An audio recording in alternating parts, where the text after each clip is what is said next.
तो दोस्तों स्वागत है सभी लोग एक और new battle through the heavens की वीडियो के अंदर में। और जी हाँ, हम लोगों ने पहली बार एक कंपैरिजन को करना स्टार्ट किया है जो कि एक्चुअली में बैंशन लेवल की कल्टीवेटर्स की होने वाली है। और इन दोनों का आप लोग अच्छी तरीके से जानते हो कि ये कौन से लेवल के कल्टीवेटर्स हैं। और एक की तो इतनी ज़्यादा फैन फॉलोइंग है कि वो लिटरली श्वेन तक को सरपास करती है। जी हाँ, सबसे पहला हम लोगों का मास्टर याओ लाओ और दूसरा जो फिलहाल उसका ओपोनेंट होने वाला है वो है एल्डर ज़ूली।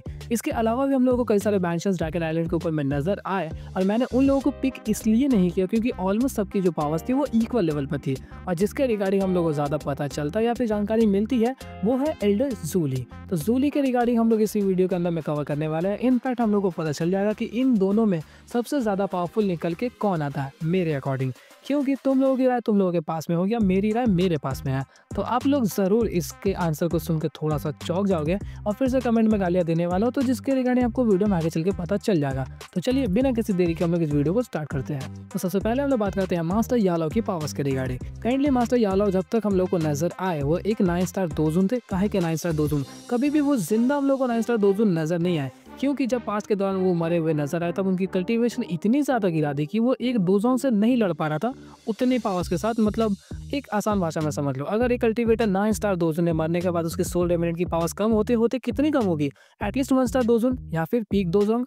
लेकिन फिर भी पता नहीं कि यूशन के साथ में उसकी जो फाइट थी वो काफ़ी ज़्यादा इस तरीके की दिखाई गई। कितना ज़्यादा एग्जॉस्ट हो सकता है मुझे नहीं पता, और ये चीज़ मुझे उतनी बेटर नहीं लगती क्योंकि मैंने तियानहुआ जुनजी को भी देखा कि वो एक 5 स्टार दोजोन पे गिरने के बाद वो ऑलमोस्ट 6 to 7 स्टार दोजोन के आसपास आ गए थे।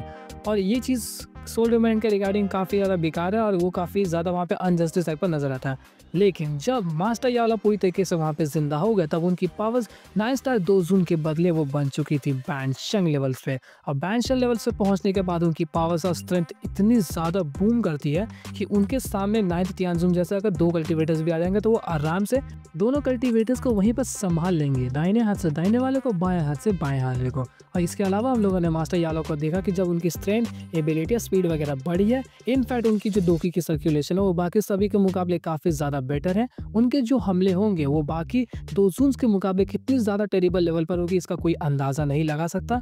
इसके साथ साथ एक दोजून वर्सेस एक बैंशंग के बीच में इतना ज़्यादा पावर गैप होता है कि उसका भी कोई मार्जिन नहीं है। वो डिपेंड करता है कि किस तरीके का वो कल्टीवेटर है। और मास्टर याओ लाओ एक एक्सेप्शनल है। अगर हम लोग बात करें मास्टर याओ लाओ की एबिलिटीज़ की बैंशन बनने के बाद, तो सबसे पहले उनका स्ट्रेंथ बढ़ा, सेकंड उनका स्पीड बढ़ा, थर्ड उनकी जो स्पिरिचुअल पावर्स थी वो पहले के मुकाबले काफ़ी ज़्यादा वहाँ पे इमर्ज हो गई, क्योंकि हम लोगों ने उन्हें एक तरीके का डोमेन या फिर वॉइड को इस्तेमाल करते हुए देखा। आप लोगों को याद होगा वो क्रिस्टलाइन वाला सीन जब उनके पीछे थोड़ा सा एक कासल टाइप का चीज़ क्रिएट हुआ था, फिर उससे उन्होंने हमला किया उन दोनों के ऊपर में और एक ही झटके में दोनों को मार दिया।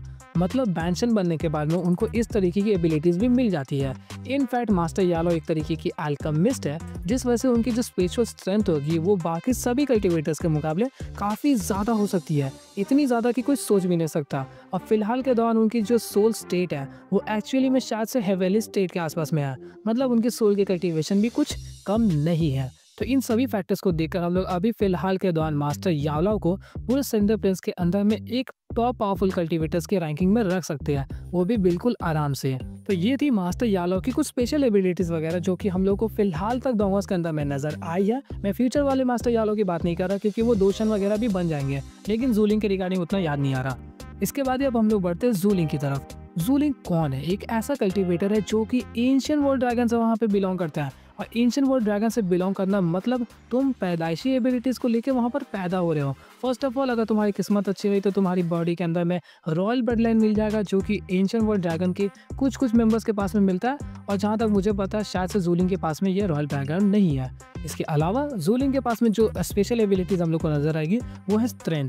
इनफैक्ट अगर हम लोग स्ट्रेंथ के मामले में बात करें तो शायद से ये मास्टर याओ लाओ को भी सरपास कर दे, क्योंकि कोई भी अगर वहाँ पे कल्टीवेटर एक बीस्ट फॉर्म को ले लेता है तो उसकी जो स्ट्रेंथ और एबिलिटीज़ वगैरह होती है वो एक नॉर्मल कल्टीवेटर के मुकाबले काफ़ी ज़्यादा बढ़ जाती है। और ये चीज़ हम लोगों ने डोंगर्स के अंदर में कई बार देखा है कि कोई भी जब कल्टीवेटर अगर वो बीस्ट क्लान से बिलोंग करता है तो उसका जो ह्यूमनॉइड फॉर्म होगा उसके मुकाबले उसका बीस्ट फॉर्म ज़्यादा पावरफुल होता है। तो अगर एल्डर ज़ूलिंग की हम लोग बीस्ट फॉर्म की स्पीड और कल्टीवेशन और या फिर उसकी स्ट्रेंथ के रिगार्डिंग बात करें, तो उनका बीस्ट फॉर्म का जो स्पीड और स्ट्रेंथ होगा वो मास्टर याला को शायद से सरपास कर दे।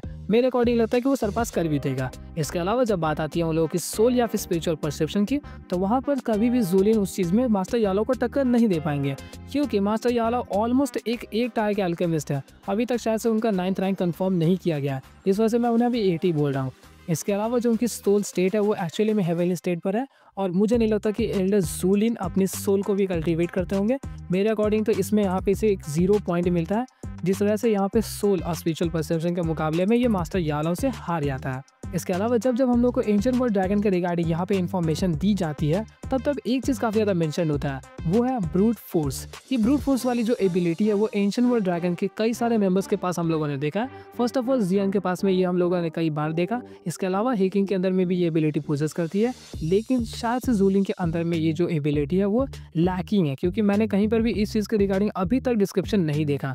और मेरे अकॉर्डिंग अगर इसके पास में ये ब्रूट फोर्स है, तो ये ब्रूट फोर्स काफ़ी बड़ा एडवांटेज बन सकता है मास्टर यालो के सामने, क्योंकि ये एक ऐसी तरीके की स्पेशल एबिलिटी है जिसकी मदद से अपने पावरफुल कल्टीवेटर्स को वो काफ़ी आसानी से सप्रेस कर सकता है। मतलब उनकी पावर्स को भी वो एक हद तक वहाँ पे कम कर दे। और ये जो ब्रूट फोर्स है वो डिपेंड करती है कल्टीवेटर के ऊपर में। अगर वो कल्टीवेटर वहाँ पे अपीयर हुआ तो ऑलमोस्ट सभी कल्टीवेटर्स को वहाँ पे महसूस होने लगा कि उसके पास में ब्रूट फोर्स वाली ऑरा है, लेकिन ज़ूलिंग के केस में ऐसा कोई भी स्पेशल एबिलिटी नहीं नजर आया। अगर अब हम लोग बात करें इन लोगों की फिजिकल स्ट्रेंथ के मुकाबले, तो यहाँ पे एल्डर ज़ूलिन जीत जा रहा है। स्पिरिचुअल परसेप्शन या फिर सोल स्टेट की बात करें तो वहाँ पर मास्टर यालो जीत जा रहा है। इसके अलावा अगर ब्रूट फोर्स यहाँ पर हम लोग को ज़ूलिन के अंदर देखने को मिलता है, तो इससे हम लोगों को मास्टर यालो के ऊपर में एक डिसएडवांटेज नजर आया, जिस वजह से एल्डर ज़ूलिन भी यहाँ पर थोड़े पावरफुल नजर आए। तो अब हम लोग बात करते हैं दो की स्किल्स के बारे में। तो दो की स्किल्स दोनों के पास में किसी भी तरीके की कमी नहीं नजर आ रही। एक तरह से हम लोग देखिए तो उल्टा मास्टर यालो के पास में कम हो सकते हैं, क्योंकि वो घूम फिर के कई जगह पर इतने सालों तक कल्टीवेट करने के बाद खुद ही ढूंढे हैं इस चीज को। लेकिन वहाँ पे जो एल्डर ज़ूलिन है वो ऑलरेडी एंशिएंट वर्ल्ड ड्रैगन में पैदा हुए थे, जिनके पास में कई सारी एबिलिटीज और स्किल्स की कमी नहीं होगी, क्योंकि एंशिएंट वर्ल्ड ड्रैगन क्लैन वालों के पास में ऑलरेडी ऐसे कई सारे रिसोर्सेज अवेलेबल होंगे जो कि उन लोगों के कल्टीवेशन को काफी ज्यादा बूस्ट कराती है। जिस वजह से मुझे लगता है कि दोनों के पास में अपने ही कुछ ऐसे दो स्किल्स होंगे जिस वजह से वो लोग एक दूसरे के अटैक्स को काफी आसानी से काउंटर कर दे। बस मुझे लगता है कि यहाँ पे मास्टर याला के पास में कुछ ज्यादा अलग अलग तरीके के अटैक्स होंगे, क्योंकि वो खुद कई जगह पर ट्रैवल करके इस चीज के रिगार्डिंग इन्फॉर्मेशन को पता करते, जो पसंद आएगा वो रखे होंगे। लेकिन ज़ूलिंग के पास में लिमिटेशंस आ जाएंगे कि एंशिएंट वर्ल्ड ड्रैगन के पास में जो है सिर्फ वो लोग उसी का इस्तेमाल कर सकते हैं। तो यहाँ पे दो स्किल्स जो है वो पूरा इक्वल निकल के चलाता है। तो यहाँ पे जो फैक्टर्स है वो ऑलमोस्ट इक्वल निकल के आ रहा है। तो मेरे अकॉर्डिंग मुझे नहीं लगता कि यहाँ पे मास्टर याला या फिर एल्डर ज़ूलिन एक दूसरे को हरा सकते हैं, क्योंकि दोनों के पास में अपनी अपनी एबिलिटीज है। और अब हम आते हैं हेवनली फ्लेम्स के ऊपर में। कई सारे लौंडे सोचे होंगे इसने अभी तक हेवनली फ्लेम्स को यहाँ पे मेंशन क्यों नहीं किया, क्योंकि अभी तुम सभी लोगों को पता है कि मास्टर याला के पास में उनका बोन चिलिंग फ्लेम नहीं रहा, अब वो शोइन को मिल चुका है। और कई लोग सोचे होंगे कि मुझे इस चीज़ को यहाँ पे मेंशन करना चाहिए था, और मैंने यहाँ पर इसलिए मेंशन नहीं किया क्योंकि हम लोग बैंशन लेवल की कल्टीवेशंस को यहाँ पे कंपेयर कर रहे हैं। और अगर बैंशन लेवल्स की बात होगी तो मास्टर यालो के बोन चिलिंग फ्लेम को मैं बिल्कुल भी नहीं गिनने वाला, क्योंकि अगर इससे नीचे की रैंकिंग्स होती तो मैं टाइम के लिए कर सकता था, लेकिन फिलहाल बैंशन बनने के बाद उनके पास नहीं है, जिस वजह से ये फैक्टर यहाँ पे बिल्कुल भी काम का नहीं है। तो मेरे अकॉर्डिंग इन दोनों की जो पावर्स है वो ऑलमोस्ट इक्वल निकल के आती है। लेकिन अगर मास्टर याला के पास में उनका बोन चिलिंग फ्लेम होता तो यहाँ पर वो काफ़ी आसानी से एल्डर ज़ूलिन को हरा देंगे, क्योंकि बोन चिलिंग फ्लेम की एबिलिटी एक अलग ही लेवल पर है।